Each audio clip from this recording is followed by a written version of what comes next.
In this video I'm going to use both of these saw blades. The one on top is used, worn, and is dull. The one on the bottom is brand new, fresh out of the package, never been used. In this video I'll share about the pros and cons of this saw blade. I like this saw blade for a number of reasons, and I don't like it for the same number of reasons. It's a well thought out, well designed saw blade that's executed badly. Its manufacturing is fundamentally flawed.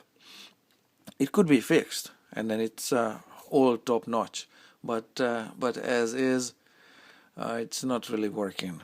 What I mean by that is I keep buying it, but the time between these purchases is more than a year and a half, and it's not because I don't use saws or I don't use this saw, but I try not to use this saw because of its deficiencies. Alright, let's get going with this one. This saw blade is designated or designed for gardening, rough carpentry, and camping, and as you can see from the shape, it's made to fit a handle. It's a folding saw. I use it with this handle. It's not the same brand, but they still work. They don't latch or interlock, but I can still use it as a saw. I guess steel saw blades are just too expensive, but given Coghlan's manufacturing problems, maybe I should go back to steel. So it's a practical length that fits a folding handle or a folding saw, and you can put it in your pocket and carry it around. However, this saw is made of mild steel, and mild steel rusts, just like this one here. You can see it rusts like there is no tomorrow. It spent a few hours in a cup of water, and this is how it looks like. The price tag, of course, reflects this. Oh yeah, it's under $10, all right. But because it's not stainless, because it is mild steel, that begs the question: how practical is it for an outdoors saw?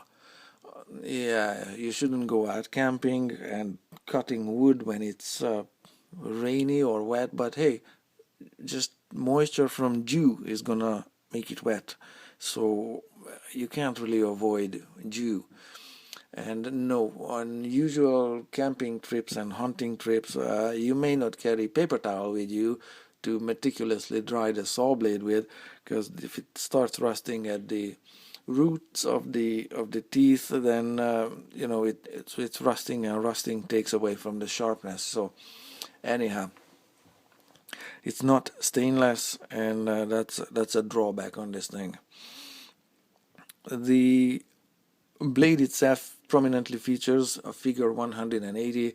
No part of the saw blade is actually 180 millimeters. The blade is longer than that.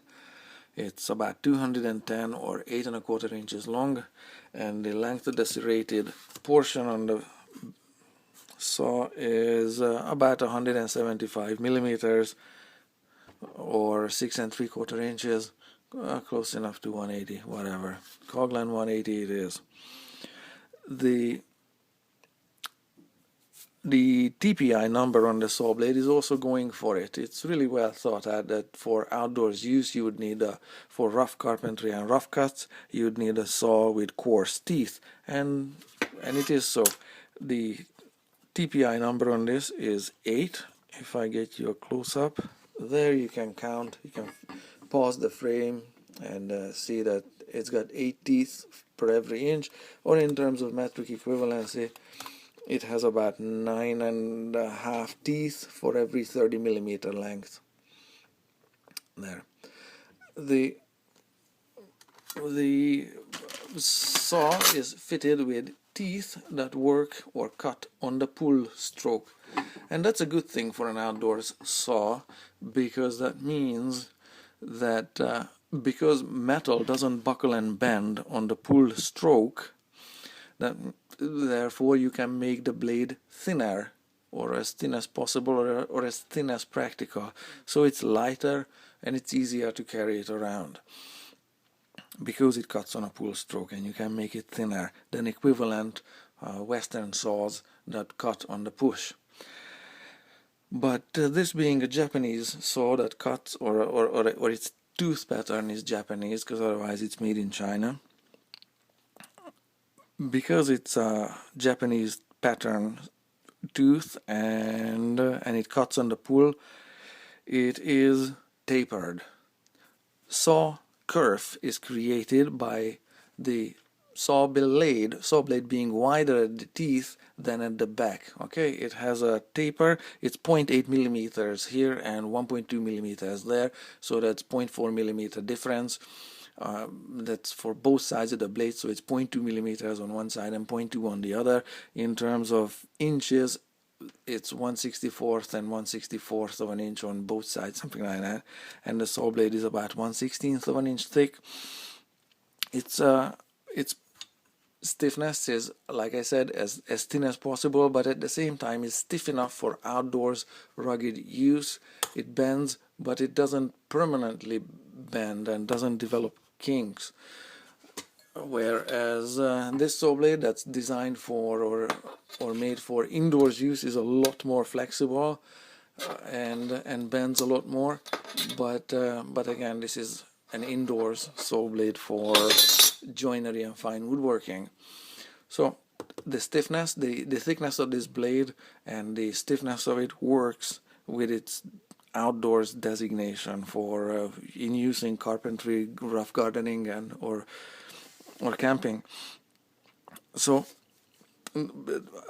going back to the taper on this blade, the taper has a problem or creates a problem. Whereas on Western saws, the teeth would be set, bent out left and right away from the blade to create that saw curve, to ensure the saw doesn't get stuck in the cut. This taper was ground on this saw blade, and you can see these grind marks or machining marks that run the length of the saw blade this way. You can see it there. It's running from the teeth to the back. Okay, just for contrast, I have another saw blade here where you can see that it is possible to make the taper. This is also tapered. It's possible to make a tapered saw blade that doesn't have those machining marks on it. You can see on this one machining is evident and is running lengthwise, or the length of the blade, and those marks extend even onto the saw teeth. And there are no issues with this saw blade, but the taper being ground aggressively on this one running across creates problems. And those problems can be seen from this shot here, but I'm gonna get you a close-up with this little device. This is just two loops, one on top of another, and I'm just gonna rotate the frame a little bit and get you a good close-up here. Okay, let me walk you through here what I see on this one. Just give me a sec. Thereabouts, that's roughly centered. Alright, so now in this view, the blade on the left is the dull and the blade on the right is the sharp new saw blade. The blade on the dull blade on the left has rounded features. It's you can see on some of the cutting edges, these would be the cutting edges, they are more jagged than the fresh one. This is the new saw blade, and the tops of the teeth are rounded everywhere, whereas this one is angular or triangular, and those angles have not been dulled by sawing. The taper, you can see the taper marks on both of these blades cut in exactly the same way. So over the years, the method of cutting the taper did not change. What the problem is with the taper, cutting the taper in this manner, is that it overheats the saw blade, especially here where the teeth are the thinnest. Here you can see that overheating and a bluish discoloration there, and as well as there on the back side of the saw blade where the tooth material is the thinnest. And this repeats on every saw blade, on every saw tooth consistently. Wherever you look, you can see this discoloration, that the aggressive grinding that sets the taper produces this burning of the metal, it tempers the saw teeth. Tempering means softening. So where the blade at the cutting edge should be the hardest is actually softened. That's why it dulls so fast, it's not even funny. And seriously, after a few, not after a few cuts, but a few dozen cuts, it dulls significantly, and you can see the same temper and the same discoloration on the old teeth as well. You can see, oops, you can see that it's blue at the edge there, and on the back side of the tooth as well, where the metal is the thinnest. And again, this is produced by the aggressive grinding that's done too fast at the point of manufacturing. This is easy to fix. Grind slower so the metal doesn't overheat at the teeth. But of course, or apparently, nobody complained, or they don't care.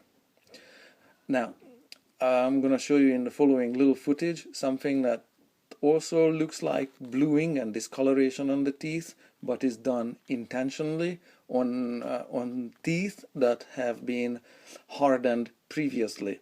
These are not hardened. Okay, so that's going to be another 1 minute of this footage here.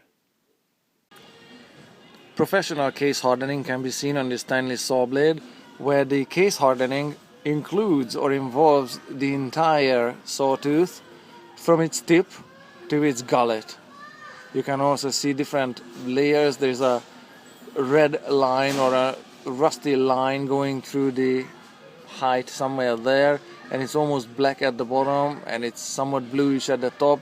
So different, the sawtooth, depending on the amount of metal in it, reached different temperatures just before it was cooled. It's air quenched and it's induction heated up. That's how it's case hardened. So anyhow, that's how professional tooth hardening looks like. It's nothing like what we saw on the Coghlan blade.